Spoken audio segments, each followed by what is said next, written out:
Ini adalah episode borong Bitcoin ke-25, di mana di video kali ini kita akan nabung ya, nabung lagi Bitcoin 100 juta setiap bulannya. Di dunia yang serba inflasi ini, gue udah bilang berkali-kali bahwa Bitcoin itu adalah aset terakhir yang menurut gue murni. Ya mirip seperti properti yang mewah dan mirip seperti emas. Mungkin banyak yang udah menikmati hasil ya dari episode ini, banyak sudah ibaratnya cuan. Tapi di sini gue pengen kasih tahu kalian sesuatu yang mungkin menurut kalian bingung. Kalau kalian ikutin ini dari episode yang pertama, uang kalian sudah pasti double. Kecuali kalian ada salah nggak ngikutin gua, tapi kalau kalian ikutin 100% plek ketiplek, uang kalian sekarang harta kalian udah double. Tapi itu sebenarnya bukan harta kalian yang double. Ya jangan salah, ini 25 bulan yaitu 2 tahun. Gua selalu bilang ya, rate inflasi di global itu di basement currency-nya itu 11%.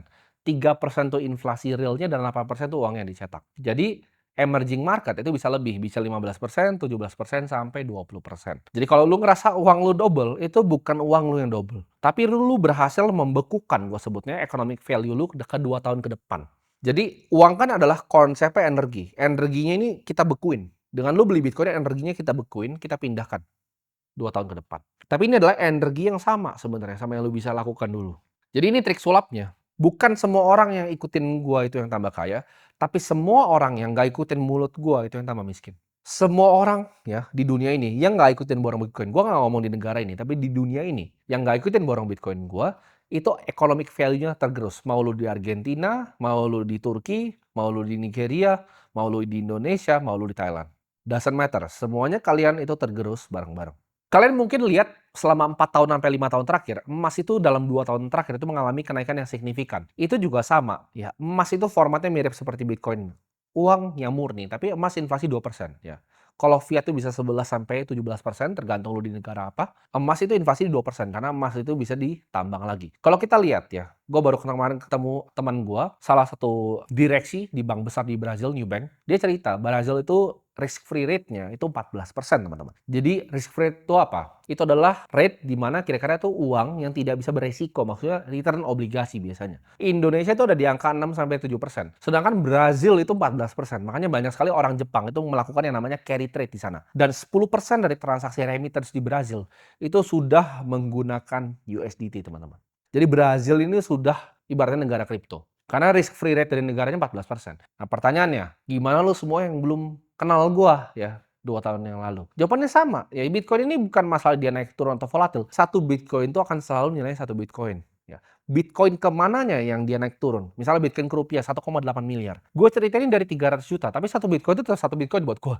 Misalnya, gue punya 100 Bitcoin. Itu akan tetap nilai 100 Bitcoin untuk gue pribadi. Mungkin kalian kalau udah ngikutin 25 episode, kalian baru bener-bener paham nih apa yang gue mengerti tentang Bitcoin. Ini bukan tempat untuk menjadi kaya, ini bukan ladang perjudian seperti orang yang nggak mengerti ini ngomong. Ini adalah pembekuan dari economic value orang yang percaya. Yang nggak percaya, mereka tergerus oleh yang namanya global liquidity. Di saat USD itu punya percetakan uang ngeprint, di saat Cina punya yuan percetakan uang ngeprint, mereka semua makin miskin ya pegang Bitcoin itu stay, bukan makin kaya, stay.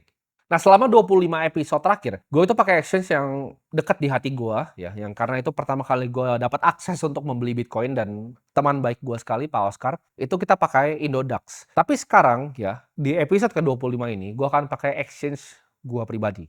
Ya, balik lagi, gue tidak ada paksaan sama sekali teman-teman untuk pakai, gue tidak peduli. Tapi ini kenapa gue bikin exchange? Ini adalah hadiah gue untuk negara ini. Karena tanpa ada Bitcoin, itu nggak ada Timothy yang lu bisa ngomong di kamera seperti sekarang. Gua nggak punya tempat untuk nge-freeze economic value gua ke masa depan. Ya, mungkin gua kena tergerus, gua mungkin, wah coba-coba dengan saham bagaimanapun caranya. Karena gua tuh tahu dari dulu uang tuh debasing, ya uang tuh turun. Jadi gua coba-coba, bisa bahkan rugi gitu. Tidak akan ada gua sekarang, tidak akan ada Timothy seperti ini. Jadi ini cara gua untuk give back ke kalian supaya kalian semua bisa akses Bitcoin dengan gampang. Bahkan gue bikin mulai dari Rp1.000.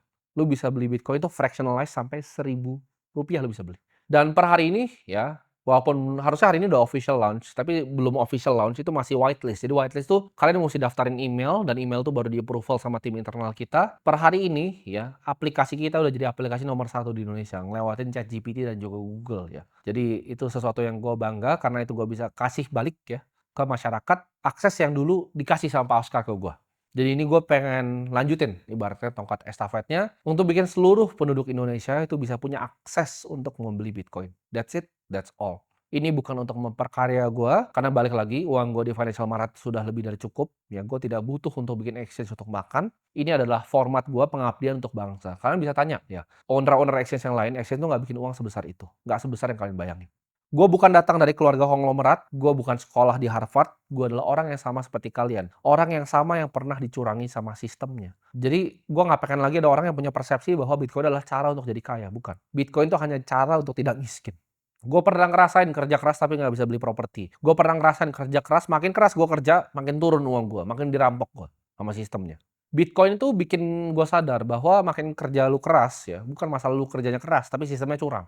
Dan di situ gue berjanji ke diri gue sendiri ketika gue berhasil keluar dari sistem ini, gue akan bantu kalian semua keluar. Ya, mungkin waktu itu bantuan gue dari segi media, gue coba sosialisasi dari sekitar 25 bulan yang lalu. Ya, jadi ini bukan episode yang baru. Buat teman-teman yang baru kenal gue, ini udah 25 bulan yang lalu gue bikin. Waktu itu Bitcoin masih 300-an juta. Masyarakat Indonesia masih banyak yang teriak ini judi, ini scam. Sekarang ini aset kelima di dunia yang ngelewatin Amazon. Jadi tanpa lama-lama kita langsung aja mulai borong Bitcoinnya. Oke, ini udah nyampe di aplikasi gua ya, di Vlog namanya. Jadi di sini ada 5,6 miliar 47 juta, ya Bitcoin sekarang harganya 1,7 miliar 75 juta. Di sini tadi barusan sudah gua beli 100 juta lagi. Jadi udah masuk ya mungkin sekitar 3,2-an Bitcoin ya sini totalnya, dan kita akan terusin sampai beberapa bulan ke depan. Cara beli simpel banget, kalian tinggal klik Bitcoin di sini, tinggal buy ya, masukin mau berapa IDR-nya dan kalian tinggal klik continue. Tapi tadi udah gue beli ya buat kebutuhan syuting ini, dan sekarang sudah di 5,6 miliar 47 juta. Dan di sini ya ada banyak ke tokoan-tokoan yang lain, tapi kan kali ini kita coba bikin episode di mana kita akan fokus untuk borong Bitcoin. Di sini ada walletnya juga, jadi bisa lihat di sini dan ada jumlah IDR-nya di sini. Jadi gua akan lanjutin terus sampai mungkin ya nggak tahu 5 tahun sampai 10 tahun ke depan. Karena gue percaya 1,7 miliar 75 juta ini harga sekarang ya. Bitcoin ke depannya gue percaya ini global currency akan semua di basing Bitcoin akan reach 20 miliar kurang dari 10 tahun dari sekarang. Ya, time horizon gue 10 tahun dan panjang. Gue nggak peduli tahun depan Bitcoin kemana, 2 tahun lagi kemana. Gue punya time horizon 10, 20, sampai 30 tahun ke depan.